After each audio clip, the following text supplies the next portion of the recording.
भारतीय संविधान अनुच्छेद 171 विधान परिषदों की संरचना, कॉम्पोजिशन ऑफ लेजिस्लेटिव काउंसिल्स। यह अनुच्छेद राज्यों में विधान परिषदों, लेजिस्लेटिव काउंसिल्स की संरचना के बारे में बताता है। मतलब यह बताता है कि एक राज्य में विधान परिषद कैसे बनेगी और उसमें कितने सदस्य होंगे। मुख्य बातें: यह अनुच्छेद राज्यों को विधान परिषद, लेजिस्लेटिव काउंसिल बनाने की अनुमति देता है, लेकिन यह अनिवार्य नहीं है। मतलब हर राज्य में विधान परिषद होना जरूरी नहीं है।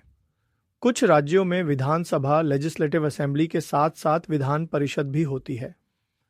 विधान परिषद में सदस्यों की कुल संख्या उस राज्य की विधानसभा के सदस्यों की कुल संख्या के 1/3 1/3 से अधिक नहीं होनी चाहिए। लेकिन किसी भी विधान परिषद में 40 से कम सदस्य नहीं हो सकते। मतलब कम से कम 40 सदस्य तो होने ही चाहिए। विधान परिषद के सदस्य सीधे जनता द्वारा नहीं चुने जाते हैं, उनका चुनाव अलग अलग तरीकों से होता है। कुछ सदस्य स्थानीय निकायों जैसे नगर पालिकाओं और जिला बोर्डों द्वारा चुने जाते हैं। कुछ सदस्य राज्य विधानसभा के सदस्यों द्वारा चुने जाते हैं। कुछ सदस्य उन स्नातकों द्वारा चुने जाते हैं जिन्होंने कम से कम 3 साल पहले स्नातक की डिग्री प्राप्त की हो। कुछ सदस्य उन शिक्षकों द्वारा चुने जाते हैं जो कम से कम 3 साल से माध्यमिक या उच्च शिक्षा संस्थानों में पढ़ा रहे हों।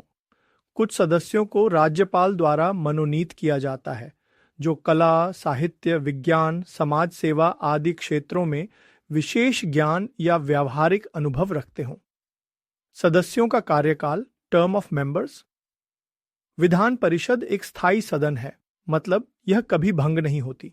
इसके सदस्यों का कार्यकाल 6 वर्ष का होता है।